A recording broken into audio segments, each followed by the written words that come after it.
Сарайшық қаласы қазақ даласындағы көне тарихи орындарының бірі. Қазіргі Атырау қаласынан 50 шақырым жерде Жайық өзенінің оң жағасында бір кездегі ұлы да атақты Сарайшықтың қираған құланысы жатыр. Сарайшық 13-16 ғасырларда батыс пен шығысты байланыстырған Ұлы Жібек жолының бойындағы маңызды бекеттердің бірі.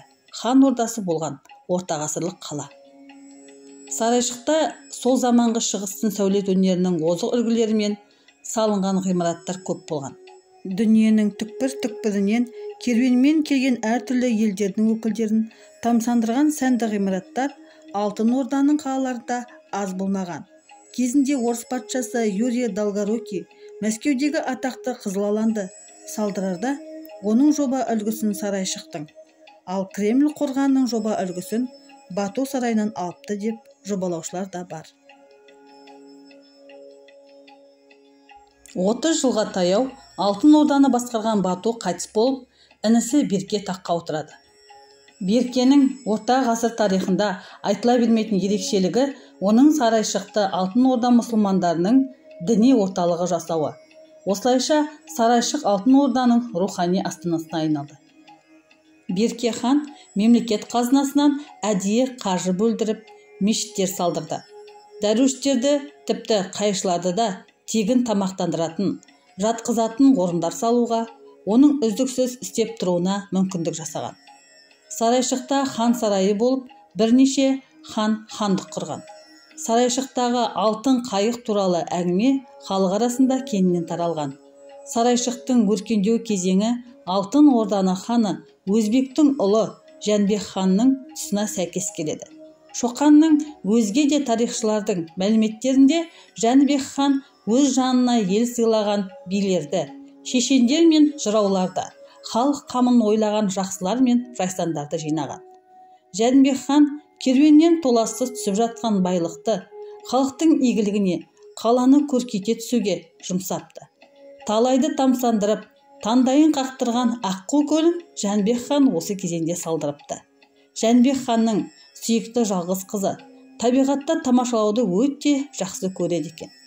Көбінесе су жағасына барып, балықтың ойнағанын, құстардың топ-тобымен суға қонғанын қызықтап, жағалауға өскен әдемі теректерді аралауды қатты ұнатқан.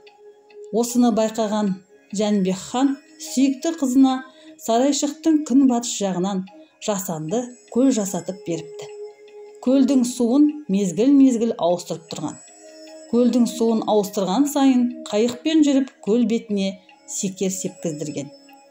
Судың тәттілігінен, көлге қонған аққудың көптігінен бұл көл секер көл немесе Аққу көл деп атаған екен. Жәнібек хан бұл істі үлкен ақыл-парасатпен жасатқан. Хан көлді жасатып қоймай, оңтүстіктің бал татыған жеміс ағаштарының түр-түрін алдырып, көл жағалай отырғыздырады. Балғын шыбықтарды отырғызып, жерсіндіріп жібергенше, сол жақтың шебер бағбандарын да жалдап алдырған. Осы ғажайыпты көзімен көріп, куәгер болған итальяндық саяхатшы, әрі жиһангез Франческо Пегалотти сол кездерде бау-бақша отаны атанған парсыларда кездеспеген жүзім мен жеміс ағаштарының ерекше түрлері Сарайшықта өседі екен деп жазған.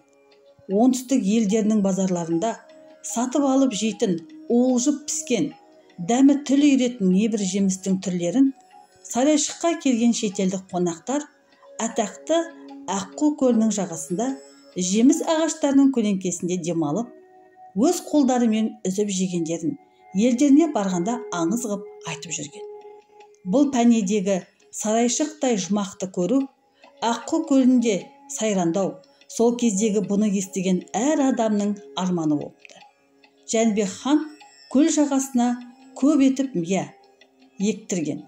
Көл суының тәтті болуына мия тамырының да әсері болған сияқты. Хан бұл орынды халық қызығатындай жұмаққа айналдырмақ ниетте көлге серуендеуіне мүмкін болсын деп қызына аққу пішіндес қайық жасатып берген. Ханның қызы алтын қайығына мініп, аптасына 3-4 рет серуенге шығады екен. Ол серуенге шыққанда қала тұрғындары мен керуеншілер көл жағасына көптеп жиналатын болған. Ханның қызы өте кішіпейіл, қарапайым болған. Көл жағасына жиналғандарды қайығына кезек отырғызып серуендетеді екен. Әсіресе айдың жарығымен құрбы-құрдастарымен серуенге шығып әндеткенді жақсы көрген. Көлге қонған аққу мен қаздардың ұшып кетпеуіне барлық жағдай жасалған. Ханшайым құрбыларымен бірге аққу мүсінді алтын қайығымен құстарға дәм беріп, бірте-бірте қолға үйреткен.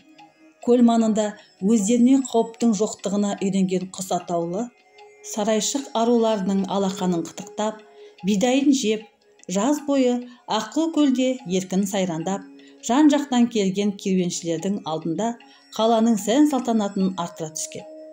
Халықтың сүйіктісіне айналған хан қызы 15-ке қараған жасында кенеттен қайтыс болған. Хан сүйікті қызының жасауын, байлығын аямастан жұмсап, жасақтап, жазғы салын ұзатқалы жүрген екен. Ханшайымның қазасына тек өз туыстары ғана емес, күллі халық қайғырыпты. Хан халқына қызың бір айдан соң желейтінін айтыпты. Бұған халқы қызын өте жақсы көретін болған соң құрметін көрсеткені деп бағалапты. Алайда хан сол күні өзі сенетін 7 адамды шақырып, қызын бүгін түнде жерлеуді тапсырады. Қызын алтын табытқа салдырып, алтын қайығымен қайыры жоқ алтын жасауларын бірге жерлеуді. Жерленген орынды ұшқан құс, жүгірген аң, екі аяқты жан білмейтіндей құпия ұстауды. Ал сенімінен шықса, әр қайсысына алтын қайықтың құнындай алтын беретін айтады. Жалданған жетеу түнде қызды жерлеп, сол орынның үстінен ерсілі-қарсылы айдалған жылқының шырқыраған дыбысы естіліп тұрыпты.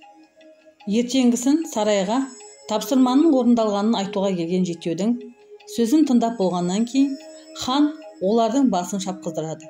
Содан бері сарайшықта алтын табыт, алтын қайық, алтыннан жасалған қыз жасауы көміліп жатыр. 1580 жылы казактар қаланы қиратқан кезде бірнеше жыл қатарынан қаланы қазып іздеген. Бірақ тапты ма, таппады ма белгісіз.